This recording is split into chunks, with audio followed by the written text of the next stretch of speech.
5 seconds, 2 seconds, ready.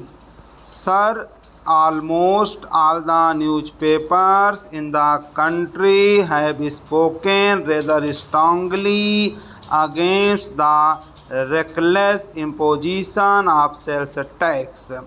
But we find that the government have not paid any heed to the criticism made against the sales tax. On the contrary, the government have been issuing circular after circular calling upon the state governments to raise additional money by taxation, especially by imposing the sales tax. Now, as you know, even in the meeting of the National Development Council, which was held some time back, the state chief ministers pointed out that they were not in a position to raise more than rupees 300 crores by way of taxation, while the central government demanded that they should raise rupees 225 crores by way of additional taxation in their respective states, leaving aside the central government.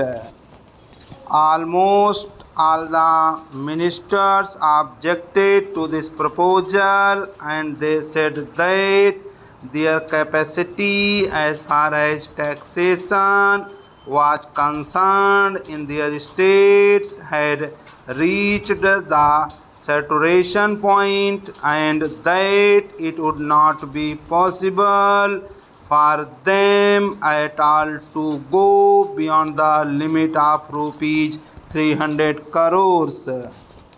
We thought that these opinions of the state chief ministers would be seriously taken into account by the government, but they have not done so. And we are extremely disappointed to find in the second 5-year plan, to which I shall come later, that out of the amount of rupees 400 crores representing the uncovered gap, they want to raise rupees 300 crores by way of taxation, and I have not the slightest doubt in my mind that there will be a greater pressure on the states to impose taxes on various things. Now, as you know, the states are not in a position to impose any income tax that is beyond their jurisdiction.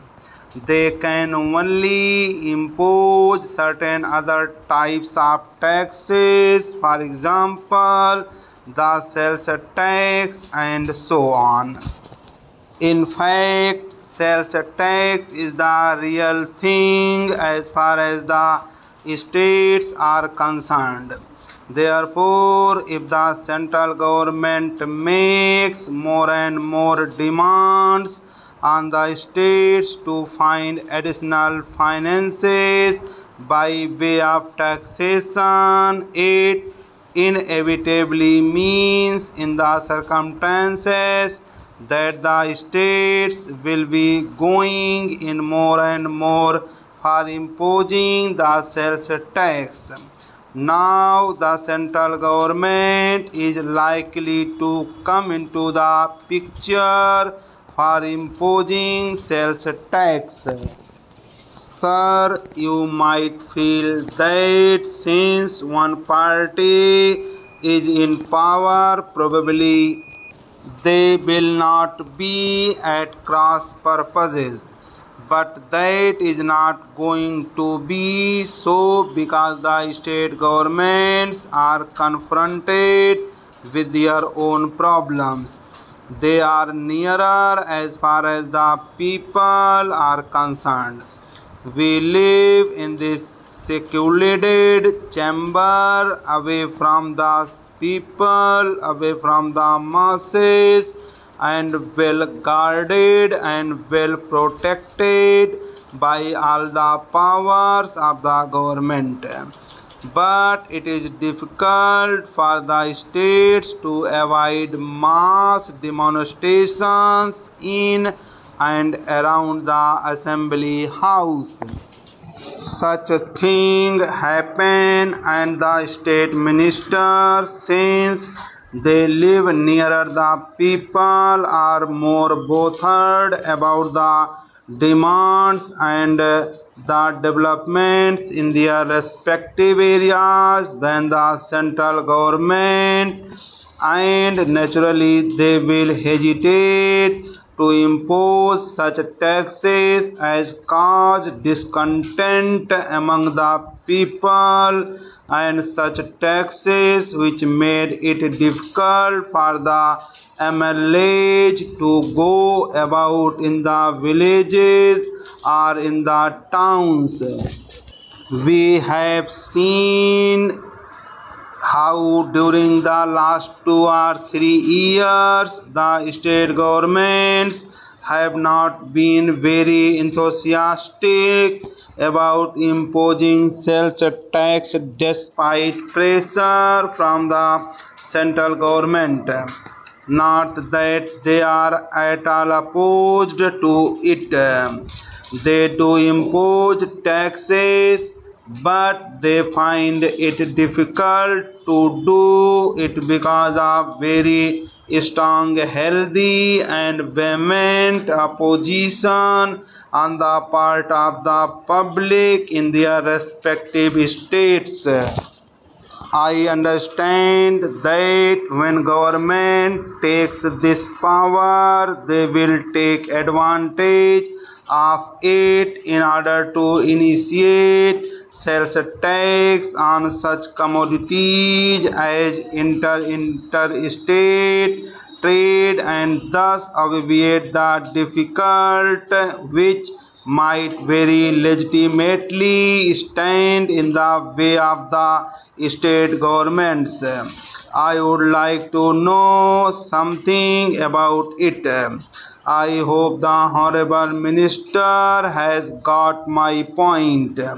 We would like to know from him whether they will impose any sales tax after they have got these powers, even when the governments and the people of the states oppose the imposition of such taxes.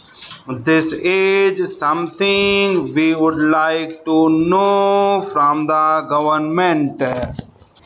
The central government has the prime responsibility for executing the plan. From this report of the Planning Commission, we know that apart from the expenditure which will be met by the states, the responsibility rests chiefly with the central government.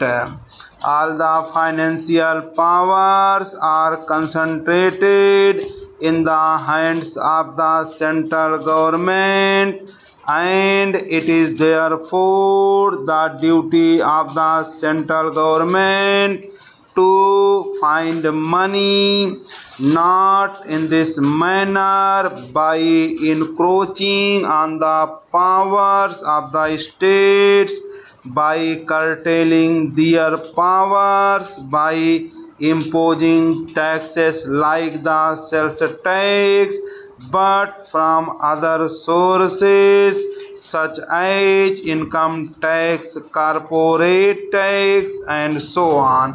They can impose these taxes.